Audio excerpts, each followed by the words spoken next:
પોષી પૂનમ. પોષી પૂનમ એટલે જગતજનની માં અંબાનો પ્રાગટ્યોત્સવ. આજના શુભ દિવસે જગતજનની માં અંબાનો જન્મદિવસ હોવાથી યાત્રાધામ અંબાજીમાં ભાવિક ભક્તોની ભારે ભીડ જોવા મળે છે. માના આશીર્વાદ લેવા વહેલી સવારથી જ માય ભક્તો લાંબી લાઈનોમાં ઊભા રહી દર્શન માટે અધીરા બને છે. યાત્રાધામ અંબાજીમાં આજના દિવસનું સવિશેષ મહત્વ રહેલું છે. આજના દિવસે માં અંબાનો જન્મદિવસ હોવાથી સમગ્ર અંબાજીમાં ભવ્ય રીતે ઉજવણી કરવામાં આવે છે. સમગ્ર મંદિરને ભવ્ય રોશની અને વિદેશી રંગબેરંગી ફૂલોથી ભવ્ય રીતે સજાવવામાં આવે છે. આ પૂનમને શાંતભરી પૂનમ તથા સુખડી પૂનમ તરીકે પણ ઓળખવામાં આવે છે. આજના દિવસે મંદિર ટ્રસ્ટ દ્વારા વિશેષ પૂજા તેમજ 101 મહાયજ્ઞનું આયોજન કરવામાં આવેલ છે. પોષી પૂનમના દિવસે માં અંબા હાથીની અંબાડી પર માય ભક્તોને સામે ચાલીને દર્શન આપવા નગરચર્યાએ નીકળે છે. શક્તિપીઠ અંબાજી પાછળ અનેક દંતકથાઓ છે, જેમાં એક દંતકથા અનુસાર દક્ષ રાજા દ્વારા એક મહાયજ્ઞનું આયોજન કરવામાં આવ્યું હતું. આ મહાયજ્ઞમાં દક્ષ રાજાની પુત્રી સતીને તેમના પિતા રાજા દક્ષ દ્વારા આમંત્રણ આપવામાં આવ્યું હતું, પરંતુ દેવી સતીના પતિ દેવોના દેવ મહાદેવને આમંત્રિત કરવામાં આવ્યા ન હતા. જેથી પોતાના પિતા દ્વારા યોજાયેલ યજ્ઞમાં પોતાના પતિ શંકર ભગવાનનું અપમાન થતું હોવાનું અનુભવતા સતીએ પોતાની જાતને યજ્ઞકુંડમાં હોમી દીધા હતા. ભગવાન શંકરે સતીના મૃતદેહને પોતાના ખભા પર લઈને તાંડવ નૃત્ય કર્યું હતું. ભગવાન શિવના ક્રોધને જોઈને ત્યાં હાજર તમામ દેવી દેવતાઓ ડરવા લાગ્યા હતા. ત્યારે દેવોની વિનંતીથી વિષ્ણુ ભગવાને સુદર્શન ચક્ર દ્વારા સતીના અંગોનો વિચ્છેદ કર્યો હતો. આ વિચ્છેદ પામેલ અંગના ટુકડાઓ અને ઘરેણાઓ જુદી જુદી 51 જગ્યાએ પડ્યા હતા, જે અલગ અલગ શક્તિપીઠ રૂપે પ્રસ્થાપિત થયેલ છે. તંત્ર ચૂડામણીમાં આ 52 મહાપીઠોનો ઉલ્લેખ કરવામાં આવ્યો છે. તે પૈકી આરાસુરમાં માતાજીના હૃદયનો ભાગ પડ્યો હોવાની માન્યતા છે. તેથી અહીં તે પવિત્ર શક્તિપીઠ ધામ તરીકે પૂજાય છે. તો બીજી દંતકથા અનુસાર મહિષાસુર રાક્ષસના આતંકથી શિવજીએ પ્રાર્થના કરતા માતાજી પ્રગટ થયા હતા અને આ રાક્ષસનો વધ કર્યો હતો. આ સમયે પ્રગટ થયેલા તેજથી માં આદ્યશક્તિ પ્રગટ થયા હતા અને જ્યાં સ્થિત થયા ત્યાં શક્તિપીઠ કહેવાયું. લાખો કરોડો માય ભક્તોની આસ્થા અને શ્રદ્ધાનું કેન્દ્ર અંબાજી અનેક રીતે મહત્વ ધરાવે છે.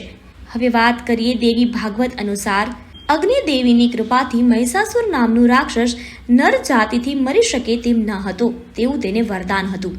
તેમજ તે અતિ બળવાન બની અત્યાચાર અને ત્રાસ વર્તાવતો હતો.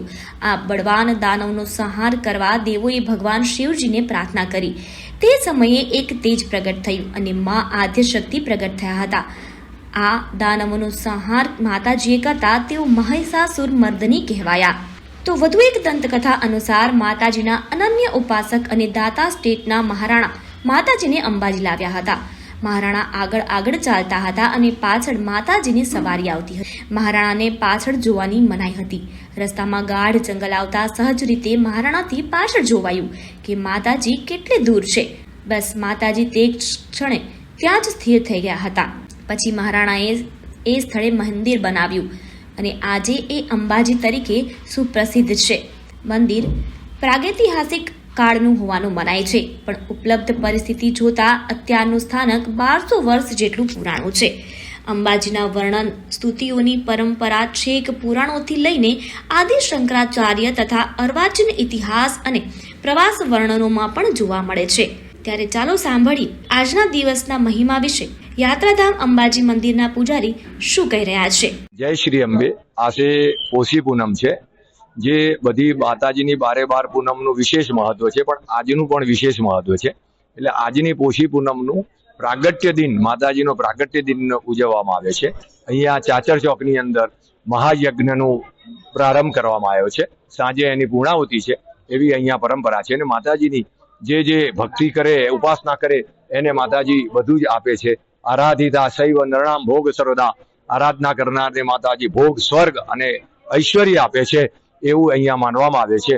અને માતાજી જે કંઈ ઉપાસના કરે, જે ભક્તો એને બધું આપે છે એવું છે. અને આજે પણ રથ એક યાત્રા પણ નીકળશે, શોભાયાત્રા, કે જે માતાજી બધાનું શુભ કરે અને લોકો પણ ઉત્સાહથી ભાગ લે છે, એવું અહીંયા છે. અને આજે તમારી ચેનલ જે છે અસ્મિતા ભારત, એનું એમ કે શુભેચ્છા કે સારી રીતે ચાલે અને લોકોને સારી રીતે સમાચાર પહોંચાડે એવી શુભેચ્છા. જય શ્રી અંબે. તો આમ દર વર્ષ કરતાં આ પૂનમે યાત્રિકોની સંખ્યા ખૂબ જ વધુ પ્રમાણમાં જોવા મળી રહે છે. દિન પ્રતિદિન યાત્રિકોની સંખ્યામાં સતત વધારો થઈ રહ્યો હોય તેવું તંત્ર દ્વારા પણ જણાવવામાં આવી રહ્યું છે. બ્યુરો રિપોર્ટ, અસ્મિતા ભારત, અંબાજી.